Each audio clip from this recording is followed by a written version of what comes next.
It's compelling, it's cutthroat, it's chaotic, it's clever, it's controversy and chaos, baby. Well, hello, people. Welcome to episode 53. Oh, not with the gloves. Okay. I got my gloves on today. This is actually. Oh, let me put my thumb back in. Okay. This is an outfit. It's a one-piece bodysuit, jumpsuit, glove from WAYDAMIN that I got like in 2022. I actually really love this piece. It's very comfortable. That's one thing. Jada, I'm not gonna lie, her products are good. The prices, do I always love them?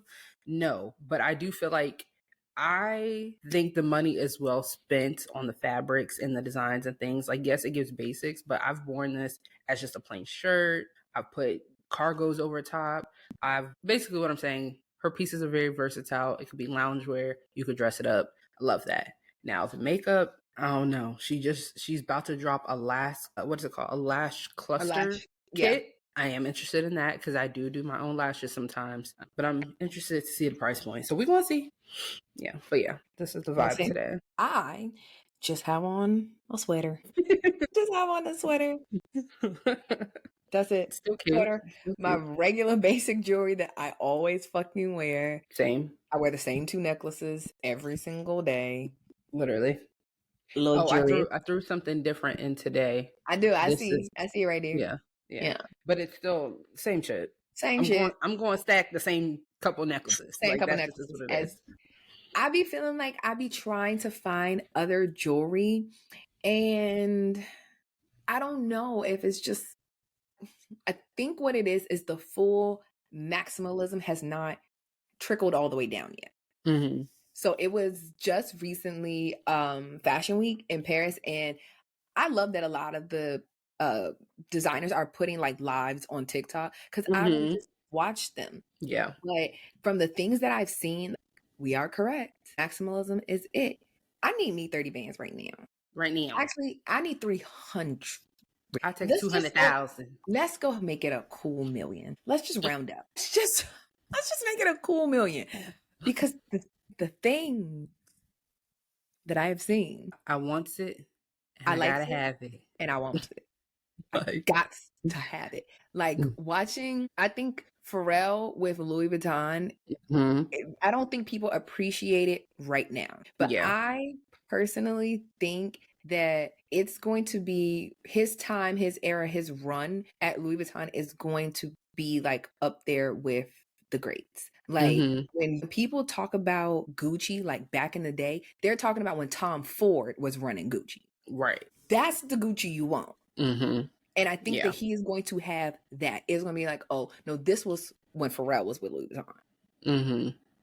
May he rest in peace. I think what people think Virgil did is what Pharrell is actually doing. Like pushing the envelope. The designs are great. The bags are bagging. They're bagging. The bags are bagging. I'm like, yeah, that's how you do it. That's how you take a classic silhouette and remix it. And make it completely new. Like, oh, I never seen this before. I love it. I love it.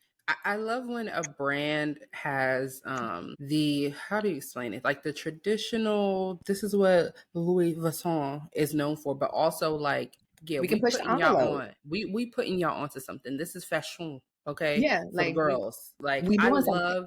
I love a moment that's like the girls that get it, and the ones that don't, and that's fine. It's not even. I feel like it's more the girls that get it right now, and the ones that don't, they gonna get it. They just gonna be late to the party when they finally get it.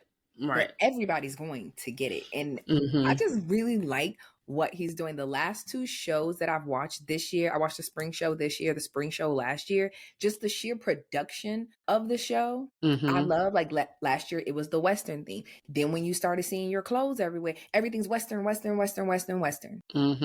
Yeah. So the things that you're seeing, if you are on that side of TikTok, if you're on like fashion TikTok and you start to see these things, these shows are basically telling you what you can expect to see in stores for the season. So Jacquemus his was phenomenal as well. I missed his. I didn't see his. Oh my God. I'm looking up on YouTube. Beautiful gowns.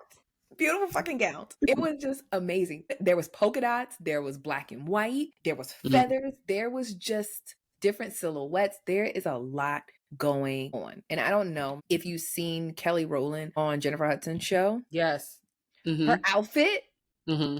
a lot of the Jacquemus pieces looked like that. Okay. So like very exaggerated shapes, the long blazers with like the skirt, which typically having the pinstripes all the way down. Like I just thought it was so good. They did a whole like polka dot number. I said, are we getting polka dots for the summer? That's gonna be so girly and so cute. I can't wait. And I will be finding me some shit with some fucking polka dots on it. Okay. I'm trying to think. I don't think I've ever been a polka dot person. I like pattern. I really like pattern. I do like patterns and different things, but clearly. Yeah. I don't think I've ever been a polka dot person in my adult years. I can only think of like one time I had this like mini polka dot black dress with white polka dots from H&M. It's like a mini dress that was really cute. And I wore it with like this really long bubble coat. Wait, we're in the picture together, I think. I'm going to pull it up. I'm going to find it. Probably. I'm going to find it.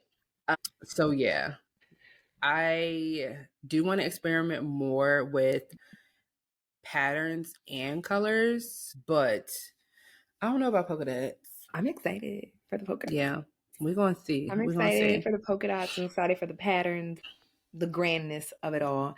Yeah, I'm here for it. I love it. I can't wait. Yeah, I'm more so loving the styling of pieces, the layered looks, the mixing and matching. Like this ain't supposed to go with this, but it look fire. Like I like that. I like that. And it's coming, and I love it. Yeah. I can't wait. I'm gonna look it up. I'm gonna look it up on YouTube because I didn't see that one. Yes, look it up. So good. They had a great one. Schiaparelli had a great one. Like theirs beautiful. I saw a lot of theirs clips from that one too. Armani Privé, theirs was really good. I could see their stuff. They have a very distinct style and they stick to it. Theirs is very like classic fashion, classic silhouettes. But I could see like them shutting award season down. Like the dresses, I was like, oh, I could think right off the top a couple bodies that need to be in those dresses. Listen, so this award season, I could see. We got award season. We got, what is it called? We got award season. We have the Met coming soon. The Met is coming like soon. Yeah. So I'm excited too. See some things. Yeah. It's just also crazy how fashion is just also connected because now of everything being like suiting has been a thing for, I would say like the past like 2 years. And now it's just, they're just doing it in a more exaggerated way. But even the theme for the Met being men's fashion, it's like men's fashion, the suiting, it's like everything is going together. And this is where we're about to take it. So yeah, I'm very excited. Love that. Very, very excited with that. If I did not say, this is our 53rd episode. And is. 3rd episode. Welcome back. Listen, I be trying to remember to get that out the way at the top of the episode, but it doesn't always work that way. Yeah, I feel like we have not talked recently. These weeks have just been so much like... We have not talked recently, and I just be like so busy. And it's like, I know you're busy. So I just like, I'll call her later. And then it'd be later. And I'm like, fuck, I never called. I never fucking called. And then you already know, like after 5:30, it just goes downhill from there. Like I can want to call somebody and then I call them. And then you got the kid in the background being loud as hell. Now she's in this phase of mommy play with me. And I'm like, now I have to play with you. And I could have in my AirPods and be talking. And she's like, mommy. I'm like, so yeah, we're in that phase. We have been knucking and bucking all week. She's in the phase of wanting to play fight with me. I don't know why. I don't like to play fight. Like, don't play fight because I'm going to knock you out. She's definitely given like mommy play with me, make believe storylines, like the Barbie dream house that you got her, and then her Bluey beach house and the cars and the figurines, like their storylines. Last night they all came to Barbie dream house to go to the pool and cook dinner. The setup is still over there. I'm gonna take a picture and show you, because you have them sitting at the table with the grilled hot dogs in the middle and they're eating dinner. Then you have someone in the kitchen, they're cooking and whatever, making pizza. And they got someone in the bed because they needed to take a nap. They were sleepy. And then it's just a whole storyline. It's just, and she does little voices too. She'll be like, let's say she's playing with Bluey and Bingo. So she'll do one voice like, Ingo. I don't know where the B is at, but she calls him Ingo. And then Ooey, no B. Just and so she do one voice for Bingo, one voice for Bluey, another voice for the Barbie. I'd be like, your imagination is wild. Listen, she might be a new voice actor. She might be a voice actor. She's gonna be something. I might be on one of those shows like Family Guy. Then you find out that one person did 6 voices. Yes. That might be her calling. I could definitely see that because she already does that with the characters, and it's so funny to watch. And like Matt, you know, he's a guy. Like I really feel like boys and girls play differently in their childhood. They do. I don't know if we talked about this on the pod or if we talked about this in real life, but I know we talked about it. Not in real life. But one day, Celine was like doing her little make believe thing, her storyline, and Matt's just looking at her like, I'm like, that's normal. Like I did that, and I played with my Barbies up until I was like 12. Now maybe even 13. Like it evolved over time. Like I had my Barbies get jobs, married, have kids, all the things. And then eventually when I discovered Sims, I did the same thing on Sims. So I feel like my Barbies turned into Sims. So I definitely think that like that's why so many young girls are into playing Sims, because we do a lot of role play, storylines. It's like reality TV, like, but just at our fingertips. So her playing with these little figurines and dolls and things like that is going to grow into her doing Sims probably. You never know. She might be like, what is it called? Sims character creator. And like, there's this one Black girl who designs like Black hairstyles and different things for the Sims. Yes. Creative. Very creative. And that's when we talk about diversity, equity, and inclusion. Okay. Exactly. That's what we're talking about, because people don't want to talk about how much of a skill that is to be able to do that and integrate it into a game. That takes a high level of skill to be able to intelligence and it's like and creativity. Like Black women. Yeah. So yes, I don't know what that little girl's gonna grow up to be, but I guarantee whatever she does, it's gonna be something very creative. It's gonna be something creative and in the arts. Yeah. Yes. Selena's is going to be very artistic. Yeah. She's going to be in entertainment, honey. She might be the next Issa Rae. You might have a Issa Rae on your hands. She might. Even down to the outfits and the clothes. Every day, like, I don't pick out her clothes anymore. Because when I pick out something, no, not this one. Like, literally, not this one. I'm like, girl, okay, what we gonna wear? Clothes on. We go to her room. She's like, this one and this one. Right now, she's into wearing dresses, sweater dresses, shirts that are long, that look like dresses. So we argue about that. It's wintertime. It's cold as the fuck. Girl, you have to put the leggings. Yes, you have to put the leggings or the tights on with the dress. That's the compromise. And you got to put your undershirt under your sweater dress too. You ain't getting no chest cold. So it's like, listen, you want to wear the dress and the long sweaters and the this and that, fine. But you got to wear the leggings and you got to wear the undershirts. And she's 2. And it baffles my mind that I'm going through this with a 2-year-old. It is crazy. So, yeah. Yeah. Listen, girl. Yeah. I love that. But I love that kids like start showing what they're very interested in. And it's just like, I feel like all kids probably do it. You just have to pay attention to it. Like, I noticed that in school, I think Harper's favorite subject is history. Really? I think that's going to be her thing. I wonder why. Usually, like, if you ask a kid what they learned at school, I don't know. Nothing. What did y'all do today? Nothing. I'm like, no. And her teacher is an old school teacher. So I know y'all got a jam-packed day. Yeah, y'all learned something. Y'all learned something. Y'all did something today. There's no just chilling. We sat in the class. We watched the movie. They ain't got that kind of teacher. Y'all learned some things. But the only subject she actually comes home and talks about is history.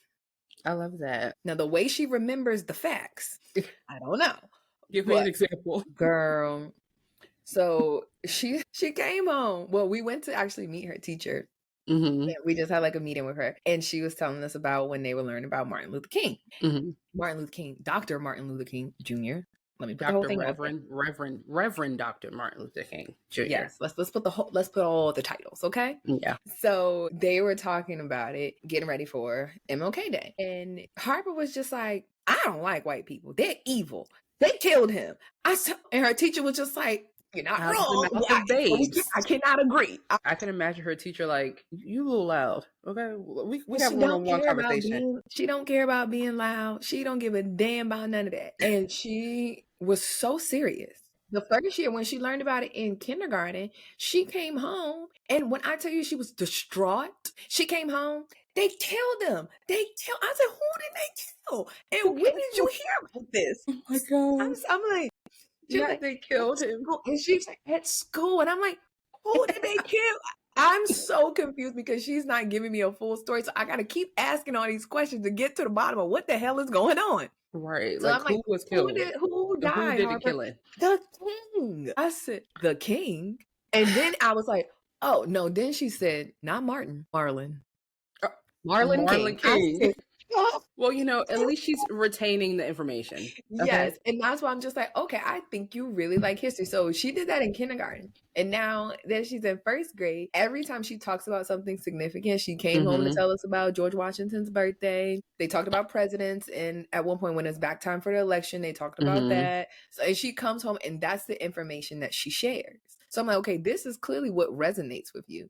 I think you like history. So this summer, we're going to take her to Philly to go see the Liberty Bell. We'll go to Betsy Ross's house. I need to look up some other things. We'll take her to the Rocky Steps. Like we have to make a whole weekend in Philly for all the sightseeing things. And then also think about, there's a lot of, well, this might be a little too much for her, but there are some historical places in Frederick too, and Gettysburg. So that's like 20 minutes. So we're going to do that this summer. So I'm like, okay, well, maybe you'll just have a historical summer. We'll go to Philly. You're going to have to take her to Savannah. I don't know. That's historical. Like, no. So like even here in Atlanta, the King Center, like we've been, but she wasn't born yet. So she's gone, but his house is it's getting renovated. So I'm like, well, when it opens, then we can go there. You can we drove past it. So I'm like, well, when it reopens, you can go see the house. You can go to the King Center, which is literally right across the street. I was like, you can go and we can do that. I'm like, this summer, I'm like, the monument in DC. I'm like, well, I can take you to see the statue in DC. So I'm just trying to get her to, go see all the different monuments and like different things that she can do this summer. She's old now that she's finally old enough. She's going to be tired of all that damn walking. But I got to get my girl a wagon. No, she's going to walk. Get your legs. Let's go. So I'm just like, oh, these are the things that you like. Okay, so let's invest and foster in this. This is what you clearly like. So I think history is going to be her thing. You just sparked a thought with all this talking about Martin Luther King. Mind you, this is not my random question of the day. However, I have to ask you. You saw how the Trump administration is trying to open the files or whatever for Martin Luther King and some other people.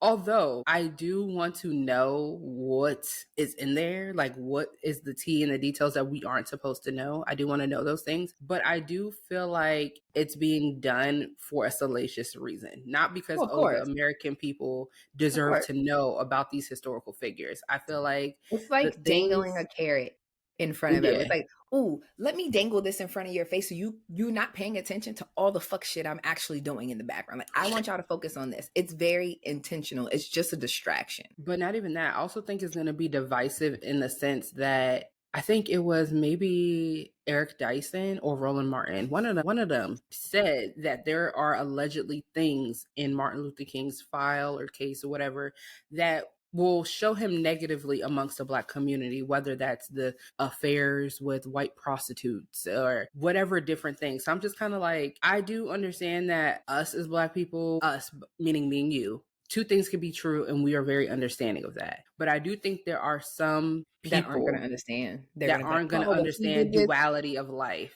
Right. Like just how some people think that like, that's a whole nother tangent for a different day. So I'm never going to go down that rabbit hole. But two things can be true. So I'm saying all that to say during this lovely month of African-American history, that's what I'm calling it. Power to the Blacks. There are plenty of things that you're going to find out about our ancestors and people that are in our lineage that you may or may not agree with, and that's fine. That doesn't take away from the things that they've done to progress the Black community. I'm going to leave that there. And that's the thing. It's like, don't lose focus. This is all a distraction. stay focused. This is a distraction. That is what they do. It's just like, I want to sow doubt. I don't want you to feel as powerful as you are. So this is how I'm going to distract you, and I'm going to cause infighting in between y'all. Yeah, because there's always... I'm going to cause infighting, and then y'all going to forget what the real objective was supposed to be. That's what it's for. And that's why I'm kind of just like, nice try, Donnie. You gonna trick some, but you ain't tricking me. And I think also now that we have Hillman Talk University, I think that'll also help. And just especially it started by a mistake. Literally a mistake. It started by a mistake. And I'll just be like, I love Black people so much. Yeah. Literally. We will take some shit and just run with it. We are gone. We don't no background. No, this what we doing? Nope. Oh, okay. Well, let me get up here. This what we doing. We doing it. Like, right. I got a skill or something. Yeah. Teach all these skills that I fucking know. And I'm here for it. I am here for the Black educators coming out, the collegiate professors. Like, okay, now let me really show y'all how we getting down over here. Right. And there are some who some that aren't just like, yeah. And honestly, I do think that with it being Black History Month, it is important for us to learn more than just the basic American Black history that they provide to us, especially because a lot of that is missing a lot of context. It's whitewash, is missing a lot of context, is missing a lot of nuance. Like, to know that people didn't know that Nat Turner's body was turned into purse wallets and was eaten. How y'all don't know that? But there's certain things that even I don't know that I've learned on the internet. So I welcome all information for us Black people to learn more about ourselves and our people and our culture, because one thing we do have is culture. And I don't want to hear nobody say anything else. Yes, we have culture. We built this shit brick by brick.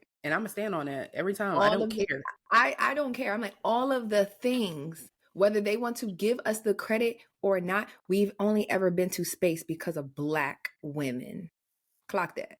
Like I really take real offense to people trying to continuously downplaying us, or even us trying to downplay ourselves. No. You need to really look into something. Don't just take things at face value. The picture that they put on there as, oh, this is the person that invented it. No, look into that. Dig a little deeper. Yeah. Dig a little deeper. And I guarantee you're going to find the real person like, oh, that's us. That's us too. That's also us. Us. We all over this shit. So yeah, don't just do it for the 28 days of February. But really, I feel like it's very important to understand your history and know who you are, look into it, and you got to teach the kids. So this summer is dedicated to teaching the kids. You know, my mama is a Black historian. I think now she should have been a professor. Yes, I could see that. Like, you know, like Professor Johnson's African American Studies class. Yeah, that's what I feel like that's her real calling. I could see that. I feel like her calling has always been to teach. She teaches in a different way. But so I guess, yes, she serves her purpose in life. Her purpose is to educate. To be an educator.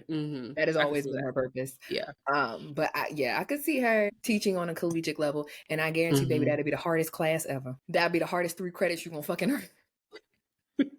The hardest 3 credits you're gonna earn. And I just know that she would be like an old school teacher, like printing every paper out, writing copies on it, upon and copies, just wasting paper. Copies. And I'm gonna red ink your ass out. What? She was like, circle. There's no comma there. Circle that. This is wrong. Here you go. Here's your paper. And you be like, I know that she will be that professor that give you your paper face down. If just and keep that on face down. Keep that face down and keep it going. Better luck next time. But I feel like that. Those two, I'm just the host. Like, I'm like, clearly that's your mama. I'm just here. I'm just a Siri. That's how it goes. That's how it goes, honestly. I can see that. So I told you, I've been trying to challenge myself to kind of change the way I operate this year. And like specifically with work, like, you know, I work a lot. Some would say I'm a workaholic. I don't want to be that. So I've been trying to be very intentional about the way that I work to work smarter, not harder, make other people on my staff do their jobs so that way I don't have to. And also setting myself a deadline, like 3:00 on Fridays, I want to be done. Yeah. I want to be able to, everything, my team has everything. And even not just for me, y'all can be done at 3:00. I'm like, give or take, monitor the email box for our clients. Just make sure we're not just like completely missing an email. But if you send me some shit after 3:00 on a Friday, baby, that's a Monday request. It would not be getting done. Especially if it's not an emergency. If it's not an emergency, you sending it to me that late, girl, I'm gone. But yeah, I want to be done working at 3:00 on Fridays. If I can be done earlier and give myself half day Fridays, I would love that. Yeah. I don't think give me that's bad. some 3-day fucking weekends. Like, I need to just chill and relax. Yeah. Especially because earlier in the week you work so much. It's like it could be 9:00 at night. I'm like, you're still working? Like, yes, unfortunately. Yes, unfortunately. What are you doing over there? I'm trying to just make myself do that. Like, okay, if I had to, because I'm an accountant, so there are going to be days that you just have to work that late. It's the nature of the business. Certain seasons, you are just going to be working that late because it is what it is. Yeah. But taking those times about, okay, if I worked 9:00 the night before, I'm not jumping online at 9 a.m. the next day. Right. Y'all will see me 10:30, 11 o'clock. Like, if I had to work late the previous day, I'm not don't expect me to be here bright-eyed and bushy-tail at 9 a.m. No, I got shit out the door. I'm going to take it upon myself and I'm going to come in later. Or I'm going to log on. Yes, you should. I'm going to log on later because I put the hours in. My work is never an issue. Pretty much my work is damn near clean every single time. So I'm like, I'm going to give my own self. This is part of me giving myself grace. So 3 p.m. Fridays, you're a part of my accountability staff. I got my husband, got you. 3:00 on Fridays, I would like to be done. I like that. That's good. Duh. Random ass question. Okay, let's see what we got today. Okay, this could be surface level or it could be deep. So, what is one misconception about you that you feel like, y'all, that's not me at all? Like, what is one thing about you that you wish people understood or knew? That people knew? I could go first. You want me to go first? No, because you asked me the question. You can't give the answer first. I know, but I'm giving you time to think. I wrote them down, so I had time to think about them. All right, go ahead. All right. Okay. Mind you, I just wrote this down this morning, so I didn't have that much time. But I feel like for me specifically, I have a hard time really conveying who I really am as a person. Like, I think I come off very not who I am. And I wish people would know that I'm not serious at all. Like, I'm not serious. I'm very unserious. I'm very silly. I'm very goofy, but that doesn't read. Like, people don't read that about me. So I think that's one of the biggest misconceptions about me, that I'm just so serious and I'm so stern and so nasty, so rude. And that's like so not me. Like, I'm goofy as fuck. Like, I think I'm the goofiest when I'm home. Yeah. I'm the goofiest when I'm either home alone or if I'm like with you or Eb or somebody who's equally just as dumb. Like, I'm very goofy. I'm the person that I will randomly break out and start dancing, just doing something stupid, listening. Like, I don't know. But yes, guys, I'm very unserious. I have a lot of dry humor, a lot of sarcasm. Yeah, I think that's the biggest misconception about me and one thing I wish people would know. So yes. I think the podcast helps too. Yeah. Yes. Because it's just like you can see the personality. Like, here I am. This is what I got going on.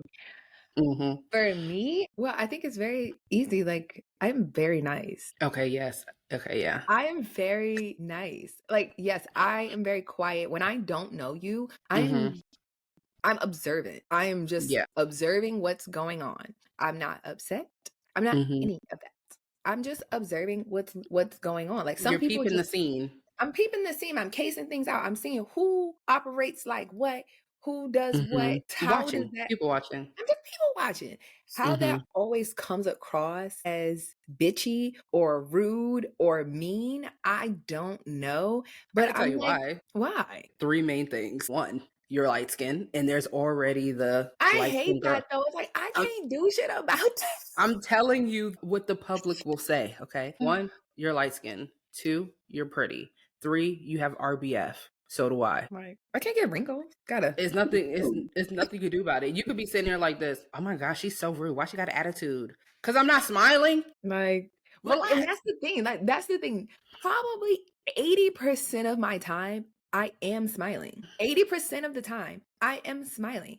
See, I don't know what it's like to be in a room with you with other people that you don't know. Normally, if we're in a room together, I know you. So we're talking, we're conversing. Like, we're interacting with each other. But it's just like, I've always been that way. Like, yes, I'm laughing, I'm smiling. Like, for the most part, I'm making a joke somewhere. Very much so. Yeah. Like, I just don't understand what people don't understand. It's one of those things, like, I'm not changing it because I know I'm not doing anything wrong. Yeah. But it's just like, it's a misconception, and it's just like, it used to really bother me. But now I'm just like, it's your hoes law. It's your hoes law. Like, you know who you are as a person, but I also think that, like, because of how you look, which is nothing that you can do about this, but because of how you look and how you dress and how you present, that is either going to make other women in the room feel insecure. Clock that T. And so they will react a certain way. And this is what I've also learned about myself too, because I am friendly. Like, I'll talk to anybody, but I'm also someone that if I don't have anything to say, I'm not going to talk. Like, I am not going to make conversation just because we're in the same room. I don't got shit to say. And I'm also the type of person, if you compliment me, I don't feel like I need to compliment you back. If you say, oh, I like your shirt, I'm going to say, oh, thank you so much. I'm not going to be like, oh, thank you so much, you're so pretty, if I don't think you're pretty. You see what I'm saying? But things like that. Of course, like, I have to... Yes. I don't feel the need to do that. The polite thing is to just say thank you. Yeah. I'm like, oh, thank you so much, girl. Like, that's more so me. But then when it's that awkward silence of like, okay, what about me? Tell me what you think about me. It's like, that's when it becomes crickets. Because if I don't got nothing to say, I'm not going to say it. I feel like that comes from like this whole, like, everybody gets a trophy mentality that people have nowadays. It's like, that's not how this works. Like, everybody doesn't get a trophy. Now, if I genuinely do like something, then I'm gonna let you know. But if it's just like, I'm just saying it to make you feel better, to make you feel better, awkward. To be like, or to just like make you think a certain way about me, like, oh, I want her to think that I'm nice, or I want them to think that I'm nice and I'm friendly, so let me say something back. It's just like, I'm not gonna do no shit that's not real or that's not genuine to me. I'm just not fucking doing it. That's not how I operate. I'm just not fucking doing it. Now, I am not that person who has any issue complimenting other people. Like, if you did the damn thing, baby, I'm gonna let you know. Yeah, if there's a compliment to give, I'm gonna give it. Willingly, easily. Like, you ain't gonna have to ask for it. You don't have to say anything nice back. You can just say thank you and keep it moving. Or thanks. Like, thanks is cool and keep it pushing. Literally. But yeah, I don't know what I can do about that. It used to really bother me, but now it's just kind of like, it's your loss. I'm cool. I know exactly who I am. I know what kind of person I am. So if you want to be like, oh, Teresa's a bitch, then I'm gonna just be a bitch. But the people who know me know that I'm very much a genuine person. I'm very nice, very thoughtful, very giving. Yes, very. I do have a low tolerance for bullshit. I get annoyed very easily. But for the ones that know, they know that they can count on and rely on moi. Okay. And I also feel like us as people, we are an experience. And not everybody can experience what I got going on over here. So sometimes it be crazy town. Sometimes I might need you to sign an NDA to have a conversation with me, because only God knows what's about to come out this mouth. Very much whatever I said, just keep it right here. Don't keep it right here. Now, if I found out you went and told them over there, why would you do that? Your privileges will be revoked. Snatched. So, yeah. But yeah, it's a misconception. But yeah. I mean, honestly, the older I get, the more I don't even give a damn. The more less I give a fuck. Yeah. Yeah. I think I have officially like run out of fucks. Yes. I'm all up in my 20s. I ran through them fucks quickly. So now I'm just like, okay. Because it's just way too many, like, literally everyone has an opinion or feeling about something. So there's way too many fucks for me to have to give. I don't have that many in my bucket of fucks. I don't. Yeah, it's just like. So I got a handful left, I think. I personally have a handful left. So I'm going to use them wisely. Yeah. I got to go buy some more. Yeah. I don't have any to loan you. I don't have any to loan you, but. Do they sell those at Costco's? How many? I'm gonna need them in bulk. Buy some fucks in bulk. Fucks in bulk. I ran out. I'm running low. Not a singular one. Oh yeah. Oh well. Yeah. That's really how I feel. Oh fucking well. Yeah. But yeah, our main topic of today. Mm-hmm. The trend on TikTok of losing your spark. I have a couple thoughts. Let me give the backstory of the losing your spark. For the people Yeah. that don't know and they're Yeah, like, the what? TikTok streets. That don't be in the TikTok streets that are like, okay, what are these girls talking about? So there's a new trend on TikTok. Basically, it's called like losing your spark, where women are sharing their experiences after becoming mothers. Now, everybody's experience is a little different. Some people are telling like their actual motherhood journeys and how it affected them personally, like as individuals. And then some other people are just like sharing like, oh, this is how I guess kept it. And some people's it's more of like an emotional internal thing. And then some people it's just like outward appearance. So it's very mixed bag. You kind of don't know what you're going to get on the video when it comes across Just your like feed. motherhood. Literally, it's a mixed bag. It's a mixed bag. You don't know what you're going to get, but that's a lot of it. And there is some backlash going on about it as well. Now, what's the backlash? Like sharing it or no, the what? backlash isn't necessarily. I guess some of it is about people sharing it.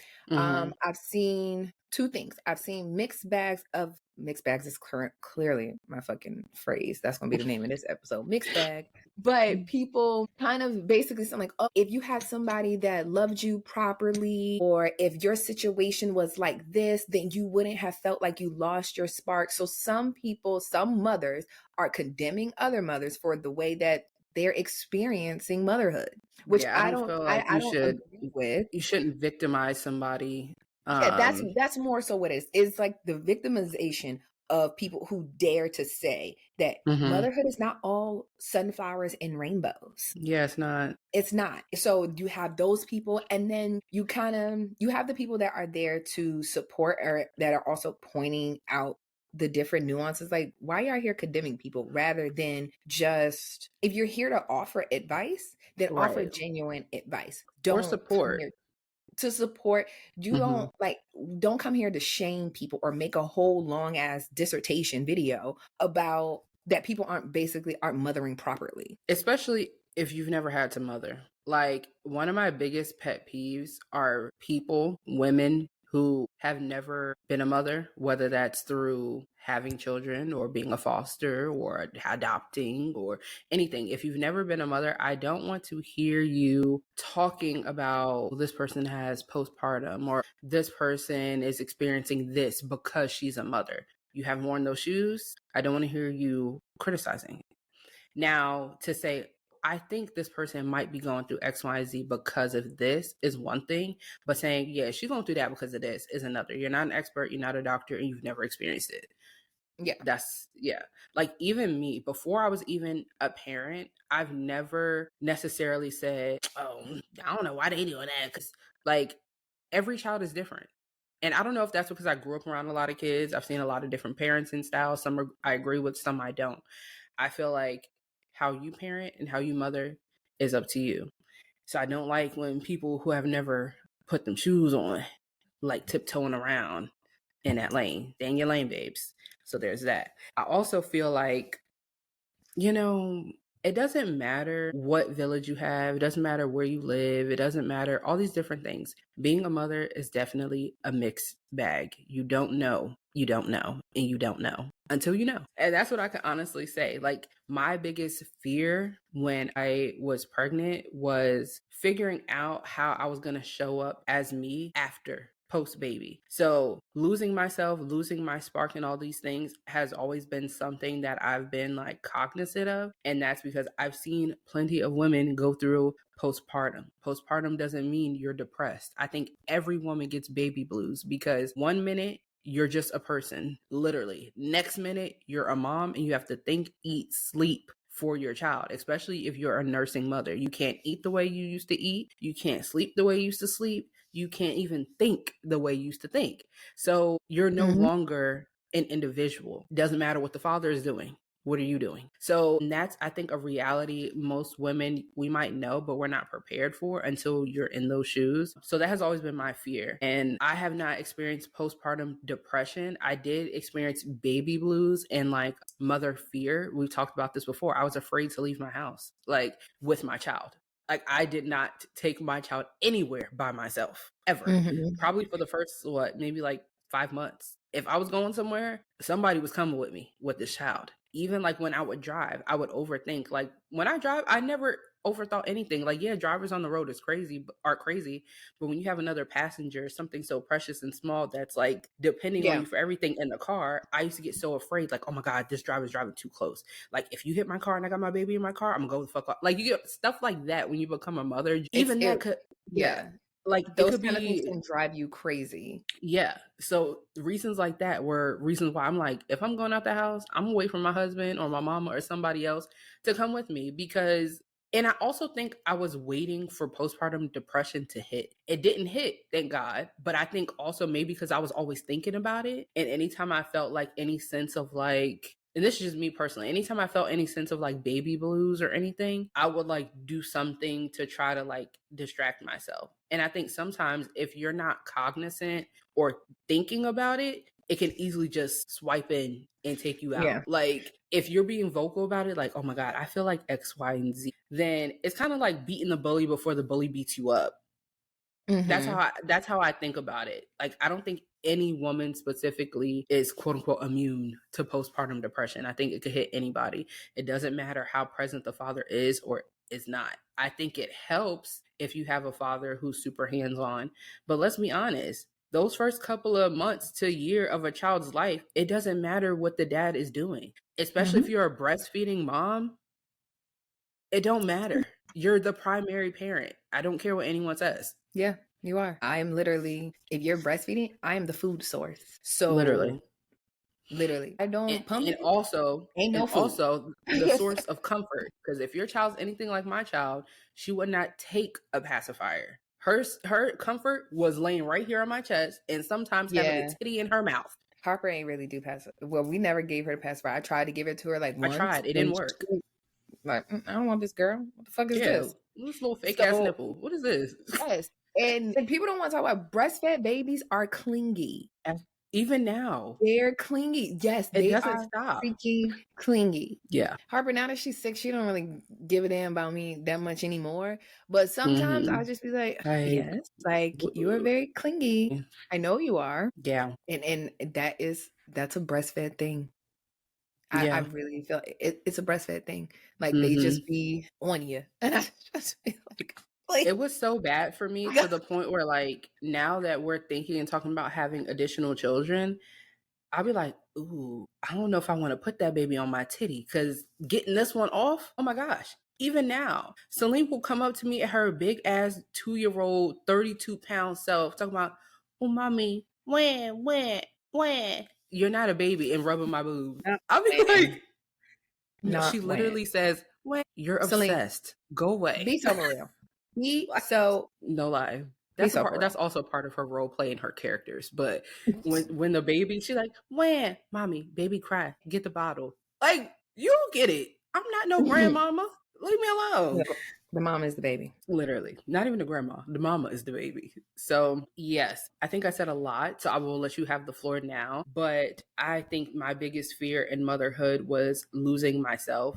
And I feel like when I first got married and was having a child, I feel like I had just stepped into me. Like, I feel like I just got comfortable with like the adult version of myself, and losing that was like the biggest thing that I didn't want to do. So every day wasn't good, but I do think that like the minute I started to see different signs of me being fearful or having mom guilt or different things, I literally pushed myself to not do that. Even, Celine wasn't in daycare for the first year, but she started going part-time with your mom. So it's like, okay, it started with 1 week. Then it started with, or not 1 week, started 1 day a week. Then it started 2 days a week. I said, you know what? Go full-time. You know what I'm saying? Different things like that. It's like you have to push and make yourself be uncomfortable in that space because it's unfamiliar. And then, so that's what worked for me. But I can't speak on anyone else's experience, because who's to say my next child what I'm going to be like? It might be a completely different experience. Yeah. It could be like totally different. Well, for those who do not know, I went through postpartum depression for like full postpartum depression for 2 years. And I think for me, it kind of started very early. Really? You think like as soon as you had the baby, or you think before, or maybe not as soon as I had her. I think it started for me maybe a month after she was born. And for the first month, my sister stayed with me. So it's like I had someone there during the day to help. It was kind of like the same thing. Like I didn't really, for a little bit, the first month, outside of going to like her doctor's appointments, which really I didn't have to do those by myself because Colin went with me.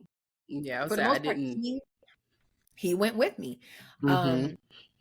Or my sister went. Like I had someone with me the whole time. So once she left, it literally, I remember when she left and we took her to the airport, that shit hit me like a ton of fucking bricks. Like I'm about to be alone with this child. Immediately just like, I felt like literally somebody sitting on my chest. Like I wanted to just cry immediately. And then it was just like downhill from there. And I always liken postpartum depression to, you ever see like those shows or like movies wherever, and like someone dies and then like they're kind of like floating above their body. They can see everything that's going on, but they're like, that's me, but I'm also me. Oh, that's how my dreams are a lot of times. Yes, that's how it was for me. It was just like I was looking at everything happening, but I was just completely disconnected. Just mentally not even in the room. I just got to go through the motions. I just got to figure it out. And it was something that like I knew baby blues was a thing, and I'm like, okay, this is not going to last that long. Like I'll establish a routine and I'll do all of these different things. And it was just like establishing a routine didn't work. I was like, okay, I do sleep. I sleep when she sleeps. Every day. We're taking a nap at the same time every fucking day. And we're going to go to sleep at like 1:30, and I'm going to get up. We will be asleep till like 4:00 every day. And I'm just like, okay, let her sleep for a little bit, wake her up, try to do something to fill in the next couple hours until it's time for her to actually like go to bed. Which, with a newborn, it's like, it's 10:30. What is go to bed? You still awake at 10:30. Yeah. Like it was just a lot trying to figure out how to gain back some sense of normalcy. Like nothing stops running. Food still got to be made. Now you got to make 2 meals. You got to make food for you to eat, and now you got to produce food for your baby to eat. So it's like doing all of those things. It was like, okay, I'm functioning, but I don't feel good.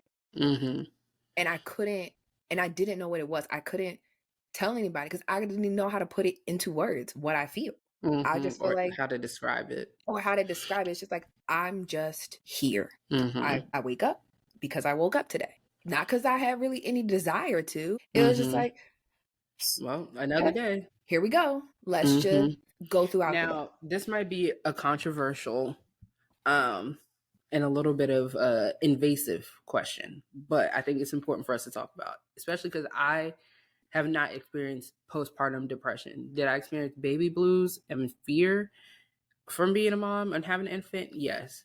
Do you think that, how do I want to preface this? Because I do think that anybody can get postpartum depression. Do I think having a village helps kind of sway and control it better? Sure. But do you think that your mental state of mind prior to pregnancy and giving birth, like have you ever had depression or any type of, okay. So do you think women who have had depression previous to giving birth, do you think that that's just another form of it? Do you understand what I'm trying to ask? I'm trying to be politically correct and sensitive. No, for me, I don't think it was the same. The level of depression that I felt outside of having a baby was different. And that's why it was just so like shocking to me, because feeling depressed wasn't new to me. That's something that I already felt for years before. So I already knew what that was. I know what that looks like. I can put the words to it. I know exactly how I feel. It was a different level. Like I never felt nothing emotionally like that. Which was like, I don't know what the fuck is going on. It's like, bitch, I could deal with depression. I could be depressed. I'm fine. I have figured out how to not necessarily make that go away, but at that point, I figured out how to mask that and go on just fine. Live a life, be happy, and just go. This, I was like, you couldn't even mask it. I couldn't even mask it. I couldn't even like, I can't put, I don't know what to call it or how to say it. I couldn't figure it out for myself. So I damn sure couldn't tell anybody else or raise my hand or ask for help. I just couldn't. It just felt like every day more shit was happening. And I'm like, what the fuck is going on? Like, I would look myself in the mirror from that. Like, I don't even recognize the person staring back at me. I don't know who that bitch is. Yeah. And you feel like it was all emotional. It was emotional and it also was physical. Like after having a baby, I feel like people talk about the pregnancy and all these things, like how to prevent stretch marks and how to do all these things. But nobody talks to you about once you push that baby out and they sit that motherfucker on your chest, nobody talks to you about anything else. It's like, the book is over. Take it home. Close the book, take it home. I don't know what I can't help you from there. And for me, I feel like that's a lot of the issue. Is there's nothing to gauge. Like, okay, is what I'm feeling okay?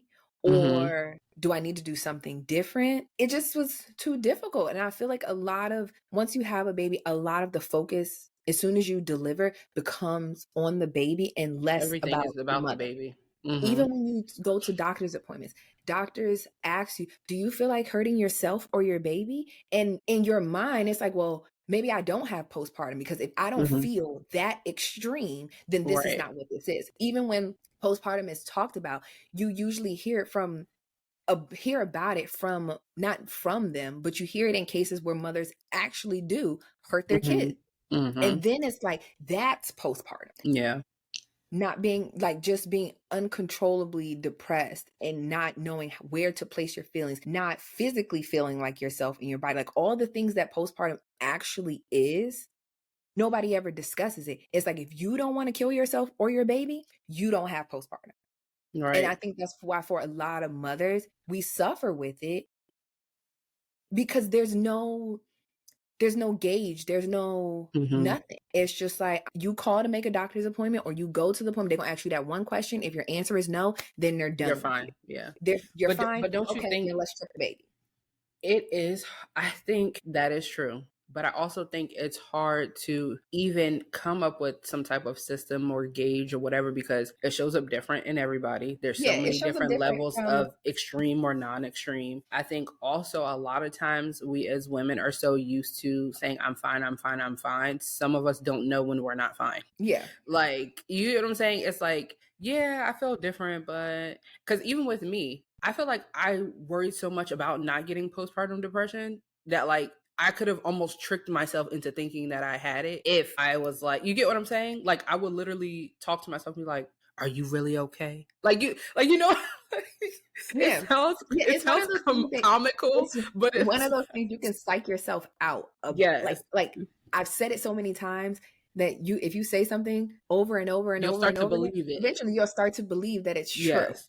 So yes, I think at a certain instance, it's just like, am I? Is it? Is that this? Is it around that corner? Is it over there? Is it up there? Like, you are looking for at every which way. Like, and is it coming for me? Is it coming? It doesn't work like that. It's not just like, just don't go to the left. Only make right turns. And you'll never bump into it. You don't know. You don't. It's going to show up whenever the fuck it shows up. If it does. For some people, it doesn't. You could have the best life circumstances or the worst life circumstances.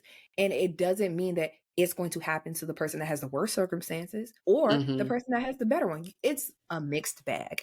You don't know. It's a mystery box. You don't know what you're going to get. Not even that. I feel like physically, mentally, emotionally, all these things, it is traumatizing to go from not pregnant to pregnant all this time to literally not pregnant again. 5 minutes, you're not pregnant again. Like, there have been so many times, and I had a C-section, right? There'll be so many times I'll just be walking around. I see the baby right there, but I feel something in me. Why do I feel kicking? The phantom kicks. The phantom flutters. Nobody see, that be the thing that people like. Why do I feel that? Is there experience it? But nobody says like, oh, that's a thing. Like you're gonna feel. You'll feel that. Like, your body was used to hosting a human for all this time. For 10 months. It's out now, but it's still, your body is confused. That's why I feel like mentally, it's a mind fuck. Like, it's mentally, confusion. it's a mind fuck. It's the mixture of hormones all over the place. I am of the belief, I don't think you can necessarily diagnose someone or tell them that they have postpartum right away, because there's so many changes that are going on within that 6 to 8 week span of time after giving birth, that your body is still trying to return back to normal. Your uterus is shrinking, all of these different things. Your hormones are all over the place. If you're breastfeeding, okay, now your hormones are all over the place again. And can we talk about, if you're breastfeeding, your period can come immediately, or it could come like in a year and a half, like literally. Even there's so much shit that happens, and it's no set standard, because it doesn't happen to every single person the same way. You know, the thing is like, oh, if you're breastfeeding, you can't get pregnant. Bitch, that's a motherfucking lie. Goddamn lie. People be trying to figure out how people be having kids. Like, wait a minute. Your kids is 11 months apart?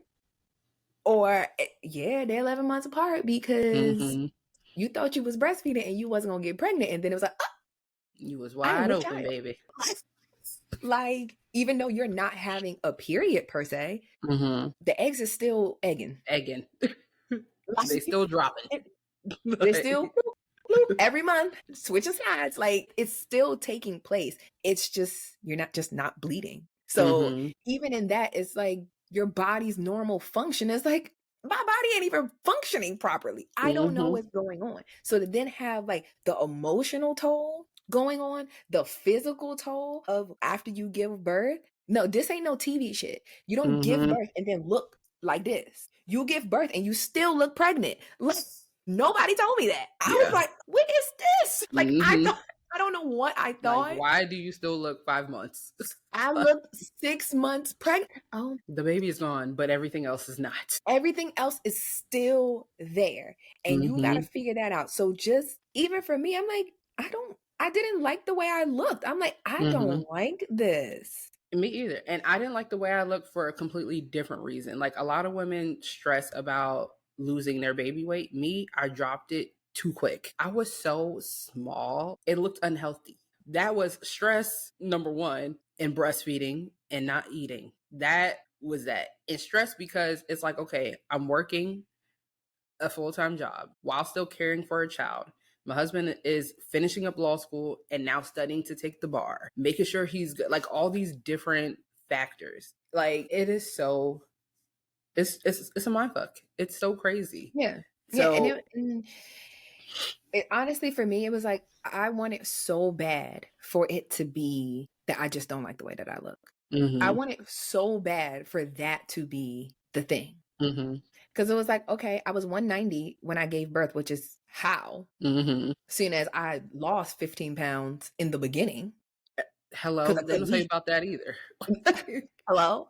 Like, oh my God. So to be 190, I'm like, I'll never forget when they said, I said, excuse me? Not me knocking on 200. Me? Bitch, what? I was like, oh, hell no. I'm like, I'm big as a fucking whale. 190. And when you're not used to that, like, if your resting weight is goddamn 140 and you 190, like, was it was insane. Uncharted territory for me. Yeah, so I lost the weight from breastfeeding, but everything else was just there. Like, when I was pregnant, I couldn't tell that I had stretch marks. I couldn't tell, because everything was so stretched out. It was fine. And then, like, one day at like month 8, I looked, I said, what is this on my, like, hip? Well, it looked like it was my hip at the time, but post baby, like, love handles. I'm like, what is that? Now I got a love handle now. Girl, I almost fainted. I was like, oh, what? This is me. I didn't have stretch marks the whole time. And then once you have that fake pregnant looking belly, you're like, oh, I have way more than I thought. Like, it's just like loose, flappy skin just there. You're like, yeah. God, that is so. I didn't get stretch marks until literally. I didn't get them until like my 9th, 7. Mine didn't come to like 8 or 9, like right when it was like at the end. And then once I gave birth, I had the C-section, so I was binded up like a lot. Yeah. So once I finally looked, I was like, oh yeah, that's not bad. But then Honestly, a couple months, maybe when Celine was like 7 months, I looked down at my stomach one day. Why does my stomach look like an oatmeal cream pie? Nobody wants to talk about that. And I just be like, to this day, I'll be still like, that is a mind fuck in itself. It's just I never got dark stretch marks. All my stretch marks are light, and like it's still there. Even now, it's still there. Like it's just one of those things that you don't know. You don't know. But you don't know. I also, I'm gonna let you make your next point, but I think we should also talk about the mothers in the videos that I saw. They were moms who were losing their spark, and their kids are grown. So I want to touch on that. So finish your point. Yes. But yeah, I think for like us who've experienced it with like while your kid is a baby, it's really difficult. It's difficult. And I felt like no matter the village, and sometimes I'm like, and I think some of it was me like being extremely hard on myself. Like I would be like, I lived 10 hours away. So I'm like, maybe if I was by my mom or I didn't move, I wouldn't feel like, maybe I would have, if I had help, I wouldn't feel like this. And it wasn't that that my family wasn't helpful or that my husband wasn't helpful. I feel like at one point I saw my parents every single month, but it just was like when they would leave, it was like the first time they left every single time. Like they would leave and I would go cry immediately. And I think we've even talked about this like as friends. It's like you were the first of our friend group to have a child, and it was kind of like because of your personality and even us, like I'm not an invasive friend. Like I'll throw little nuggets and see, like I knew something was going on with you. Like even when Michelle was living down there, I plenty of times like, can you go check on Trey? Just, go see, pop around, like sort of thing. But I feel like we don't know how to show up. We don't know what you need. Like for me, it's like, I'm the type of person, like, just let me breathe your air and sit in a room with you. But I can't do that. So it's kind of like, I didn't know how to even show up as a friend. Like, you okay, the baby's good. You don't need diapers. You don't need anything. So I can't physically buy anything and send it to you. Like you get what I'm saying? So it's like, even with that, it's just kind of like, I can't tell you how to help because I don't know. Right. And even that is difficult. Like I don't know. Like I really, the baby's fine. That's all I have. Like she's fine. She's fed. And it's like, okay, even with you, it's like, well, what do you need? Nothing. I don't know. Like I don't know. I don't fucking know. I really don't know. And it's difficult to put those things into words. But I think for mothers that feel like I'm losing my spark, I think we have to be very careful about what it is. Everybody is not experiencing the same thing. Like some people, if it's just a physical thing, it's just like, I don't really feel like myself. I feel like I used to be so like sexy or all these things. Now I don't feel that way about myself. Some things are physical. You may feel like, okay, if I get back in the gym and try to put myself back together, okay, I feel better now.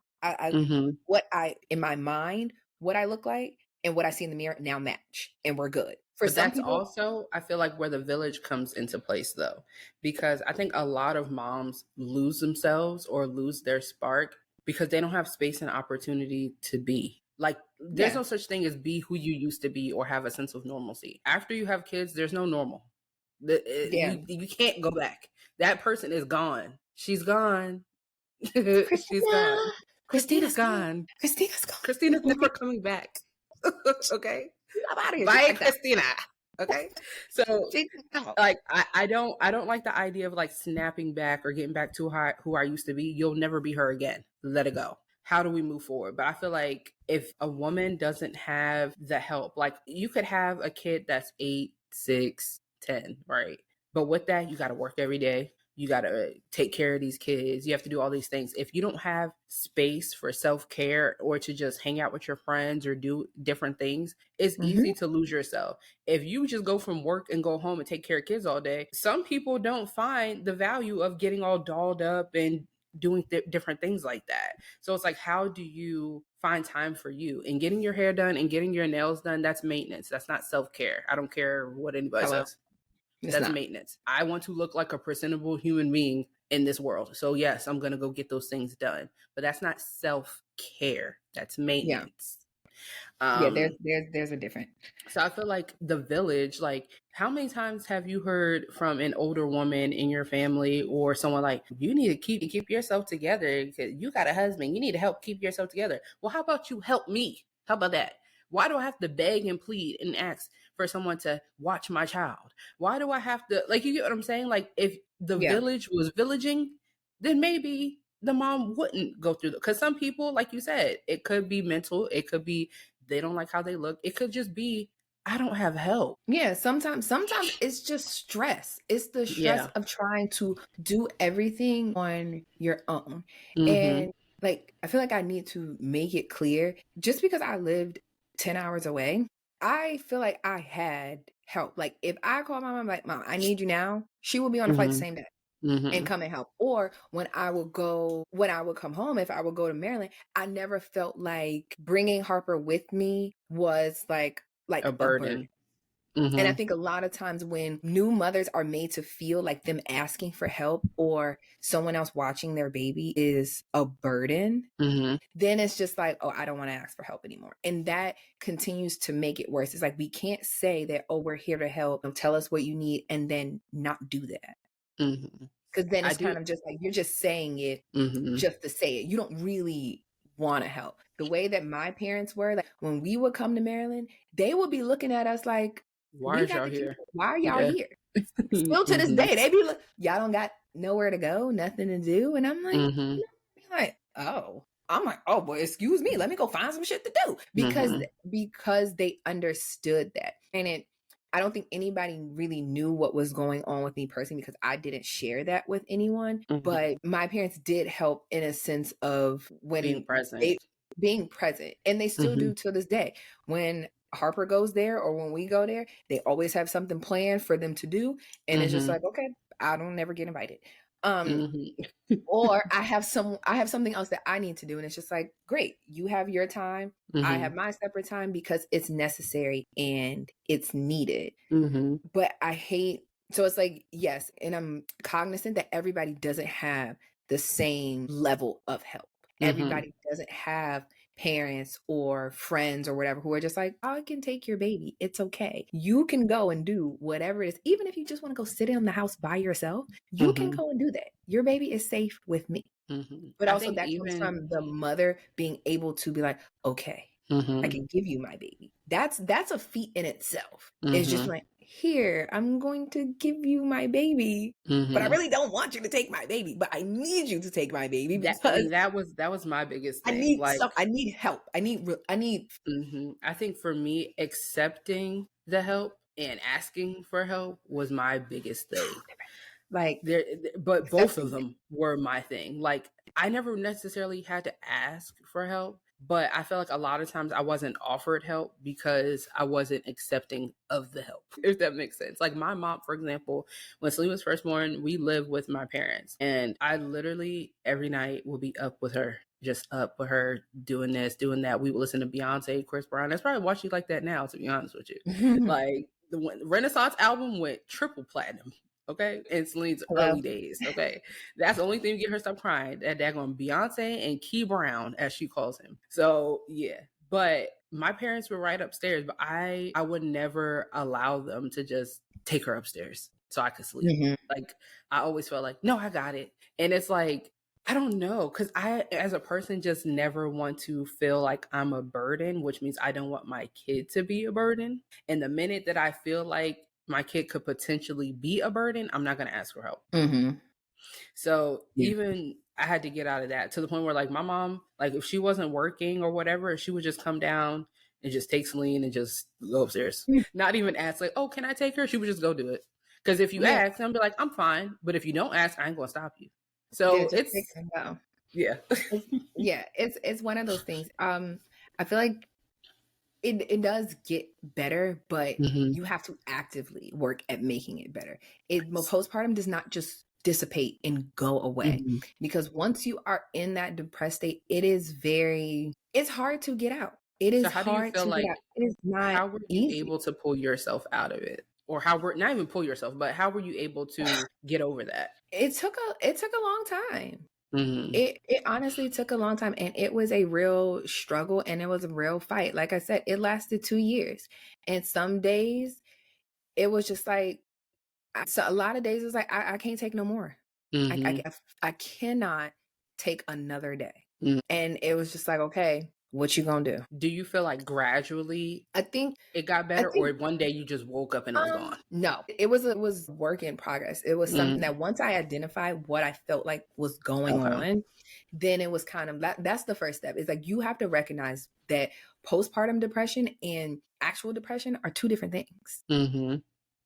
There's too many, there's different things, because postpartum depression is mixed in with sadness, it's mixed in with anxiety. It's so many different emotions, and I feel like that's why it's not diagnosed, is because there's so many things. It's like, you may talk to a therapist and be explaining it, and your therapist's like, oh, well, that's anxiety, so I can give you something for the anxiety. Okay, the anxiousness might go away, but bitch, I'm still depressed. This ain't working.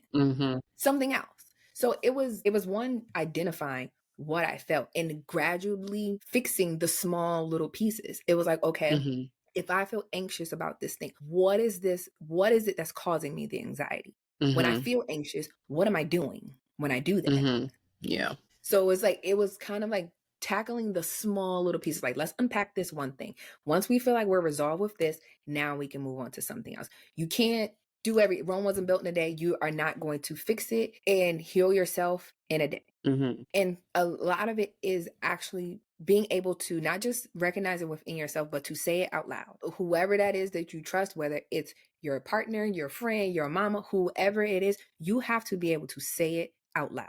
Because if you don't say it out loud, it's not real. We know a lot of shit internally. Yeah. But you can't do nothing with it until you need to say it out loud. Like, okay, this is where I'm at. This is where I'm at. This is what we got to do. And for me, it's like, I just noticed it was trickling down in all these other areas of my life. And I was just like, okay. I honestly, I feel like if it wasn't for COVID, it probably would have lasted longer. Really? You think COVID brought it out for you? Yeah, because I was at home. I wasn't working. So it wasn't like work was my escape. She wasn't going to daycare. So daycare was an issue. When she was still on breast milk, that daycare, it was not helping. It was making it worse, because I couldn't keep up with the amount they were feeding. What they were feeding her, I could not produce as much. My job at the time, when I was there, I couldn't even pump in peace. I literally had to fight to have to have blinds put up in my office. I would literally put a sign on the door to tell people, do not disturb, and still somebody will read that fucking sign and knock on the fucking door. It's like, I can't do shit without y'all fucking bothering me. Like, so I now literally have a kid that I have to produce food for. Like, being told by my male manager that he doesn't want to pay the cost to put commercial blinds, mind you, work for a multi-billion-dollar company, didn't want to spend $600 to put up blinds. Told me I should go pump in the bathroom. So it's just like, I'm dealing with all of this shit. I'm just like, I'm a manager. I got to manage all these people. I don't even want to fucking show up to work. I could barely get myself to get out the fucking car when I get to work, because I'm crying in the fucking parking lot. I can't get my shit together. I can't pump. So I'm not making enough food. My boobs are engorged by the end of the fucking day. Leaking everywhere. Oh my gosh. I used to hate it. Then I get walking around with milk stains. Yes. Go pick her up from daycare. Every ounce of milk is gone. And I'm like, I'm over sending milk. I'm sending you 24, 28 ounces every day. She shouldn't even be eating this much. Yeah, it's crazy. Like, what are y'all doing? And I can't replace I can't replace it, because I can't function at work. I don't have time to take a lunch break. I can't pump multiple times a day because people won't even let me fucking pump in peace. So it was just that, it was just making it worse. It was like everything was a pile on. Everything was a pile on every single day. So once I left that job in 2019. Yeah, so she was over 1 at that point, but I still felt that she wasn't on formula. Then when I went to my new job, it was a little bit better. It was better. I still kind of got that, oh, I'm new kind of thing going on. So I was able to kind of relax a little bit, sit in my, oh, I'm new. I don't know how to do anything, and just be new. But after that was over, once COVID hit, it was like, okay, here we are. You can't run from this no more. It's here. Colin was there. She's there. okay, now It's no we more gotta figure it out. avoiding. There's You no can't more avoid. avoiding anything. You got to figure it out. You got to say what's going on. And even with that, for me, it was a lot of self-sabotage. It was a lot of self-sabotage, running away from everything, because I'm just like, I just can't deal with this. So I'm ready at this point to just remove everything and everybody. Got to get the fuck away from me, because I can't deal with this. And I mean, luckily, Colin wasn't the kind of man to just be like, to just walk away, because I was like, you gotta go. You can leave. Bye. Like, get away from me. But he wouldn't leave. And so when I had to tell him, like, I'm not okay, that was the like worst thing I feel like I've ever had to do. That was the biggest Band-Aid I had to rip off. And I was just like, I don't want to say this. Were you more so just afraid of like how he would handle it or react? No, or is it just like, did you feel shame? Like, what was... I felt ashamed because I was fucking shit up left and right. So I felt the shame from it, but also I knew once I say it, like the kind of person that he is, once I say it, I can't take it back. Now once you say it out loud, you must deal with this right now. And he's gonna be on that ass. Deal with it right now. You cannot just be like, okay, and go back to it. So yeah, and we ain't got shit to do but look at each other all fucking day. So you can't go nowhere, can't do nothing. Can't go nowhere, can't do nothing. So it's like, boom, you must deal with it. Now, some of that is going to therapy, and that did help, just to be able to sort through things and place things, put them in their appropriate buckets, and be able to tackle one thing at a time. But even when I felt like, okay, I think I feel better now, I don't need to do this consistently, you realize that once you stop doing the work and it comes back up, because it will come back up, what you gonna do? Right. And it was a couple cycles of me just making the same mistake over and over and over again. And then just being like, okay, this is clearly not fucking working. So now we got to try something different. Yeah. And just having to do something different. And I was like, okay. But I had to relinquish the control and just be like, I got to do different. And that's kind of just what it was.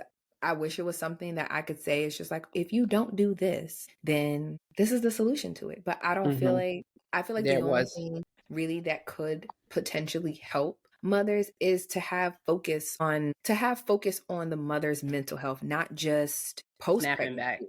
No, not just snapping back, not just post-pregnancy, but I am a believer that I feel like there should be a therapist, some kind of mental health professional in OB's offices. They should have to, I feel like they should be required to have someone. So that way, while you're pregnant, you can talk to someone, because people go through different emotional changes while they're pregnant, that they need help figuring out how to deal with this, deal with the changes that are going to come. And even when the postpartum stage starts, because everybody goes through postpartum. When you deliver said baby, you are now in postpartum. Everybody doesn't have the depression part. So that is very key. Don't be like, oh, it's postpartum. It's postpartum. If you gave birth to someone, you're going through postpartum. It's all postpartum. Yes. It's postpartum. So doing that, it was like, okay, now that we're at the postpartum, now I'm in postpartum, now what?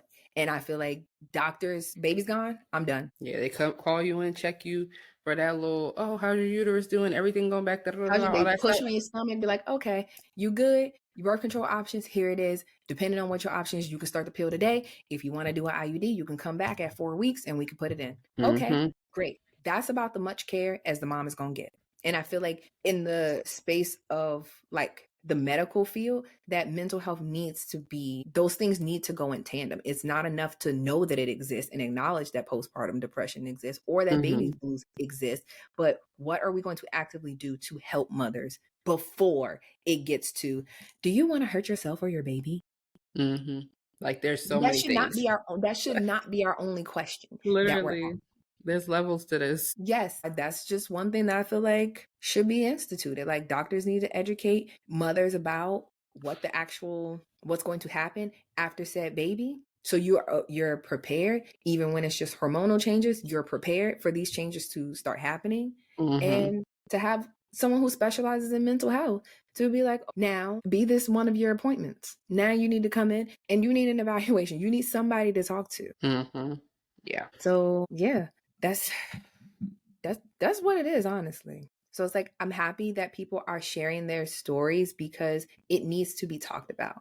Yeah. Everything is just not rainbows and roses. Like it's just not. You got to be able to talk about it and see that, oh, other people, other women that look like me, same racial background as me, same age as me, like, oh, it doesn't skip over anybody. Yeah. And it can show up in so many different ways. And like you said, I do think it has a trickle down effect to other areas of your life, not just postpartum depression, but postpartum in general. Like even with me having like baby blues and like going through that whole fear of leaving the house with my kid. And then it also turned into like, oh, well, I also hate my job. Like I need to figure out what am I doing with my life? Like what career am I going to have? What am I going to do with this, do that? And I feel like when you have a kid and someone that is depending on you, that elevates all of those thoughts. So it's kind of like, it's interesting. It's very interesting. It's an interesting thing. It's very kind of like difficult sometimes, but it is. Listen, you're going to be all right. You're going to make it over. You're going to make it over. You're going to make it over to the other side. Yes, ma'am. Oh, show. That was a lot. How many times you thought I was about to cry? Girl, I always think you're about to cry. I know. That's what I'm asking. Because I wasn't. You were. About a solid 3. Solid 3 times. And it's so crazy because you don't cry like that. I mean, you be crying. Yeah. I'll be crying. I'll be crying laughing. I'll be crying. You'll be crying, but it's like nobody would know. Yeah, I'm definitely I can look you in the face and I'm like, the tears is coming. Like, don't start fucking crying right now, because if you start crying, I'm gonna start crying. Like, literally, the tears will just straight face just. It's so. I feel like fuck rolling down my face. I feel like it's one of those things that we know so much about each other, and I think we've talked about like my experience in spurts, but never just like, I don't think I've ever just like spelled it out for you, like top to bottom, like this is really what I was going through. And like, so I feel like when I say certain things, I'm like, she's about to start crying because that's news to her. She didn't know that part. Me, bitch. What Chris said, this tea for me. This like you didn't know about that part. So it was one of those things where it's like, okay. But I feel like that about everybody. Well, not everybody. Only the people who are the closest to me do I really like care about it. It's like, oh, if I say it, once I say this, now it's real.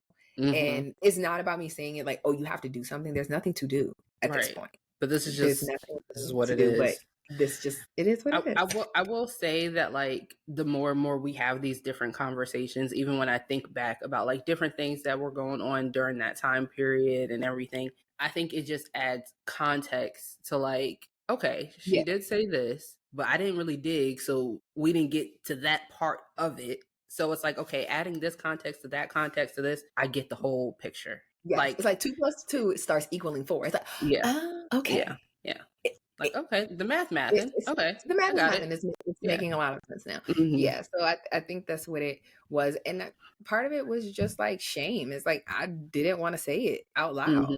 And I didn't want to say it to you. I didn't want to have to say it to my mom. I didn't want to have to say it to Colin. I'm like, ugh. Yeah. Because God help me, I'll tell all 3 of y'all. Then y'all going to be in cahoots with one another. Oh, yeah, for sure. This motherfucker's going to have me in a padded cell somewhere with my arms wrapped around my back. No, I'll never forget. When you went to the hospital to give birth, I was waiting for them updates. I was up all goddamn night. Your mom texted me. Colin texted me, sending me pictures. I'm like, okay. Like, literally. I didn't text you not one time. I didn't even call you. I remember the first time I actually called you after giving birth, I definitely texted Colin. I gave him the eyes. He said, oh, yeah, she could talk. I'm like, okay, cool. Like, yes, because it just be a lot. And I will say, I feel like a lot of people who listen to this, they're not going to understand the fact of like us being as close as we are, but having respect and boundaries, right? Yeah. I'm someone, I do not like my boundaries being crossed. I don't care a damn who you are, even my mama. I don't like that. So I feel like with a lot of other female friendships or best friendships, relationships, whatever, there's no boundaries. A lot of times you can find yourself or they can find themselves overstepping boundaries. And now you have issues with your friendships. Like I'm never overstepping boundaries with my friend with her relationship, her parentship.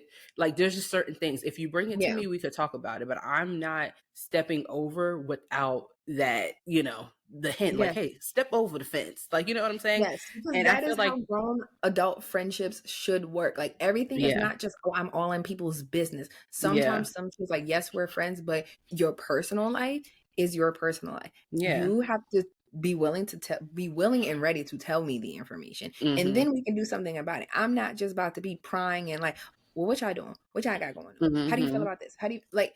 I'm not doing this. I'm also not diagnosing you. Right? I'm not about to do that. I'm gonna ask you one question. The response that you give, I have no choice but to go along with that. Now, if I continue to see other things, it's like, are you sure? I'll never. Like, if I felt like you were in danger, like that's different. Danger. Just anyway, you know, we do so good until we don't. And that's what I be talking about. I don't know why people think we so serious. Like, we can't even. We sitting over here supposed to be talking about postpartum depression and shit, and she over here. You know, mystical. I'm so sorry.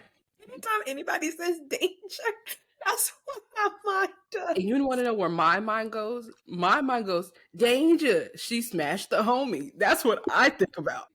That's where my mind goes. And my mind is danger. She smashed the homie. And if you don't understand that reference, I don't, there's nothing I can say. Like, it is what it is. But yeah, that was lots. We always have some shit to unpack. I'm so sorry, people. Yeah.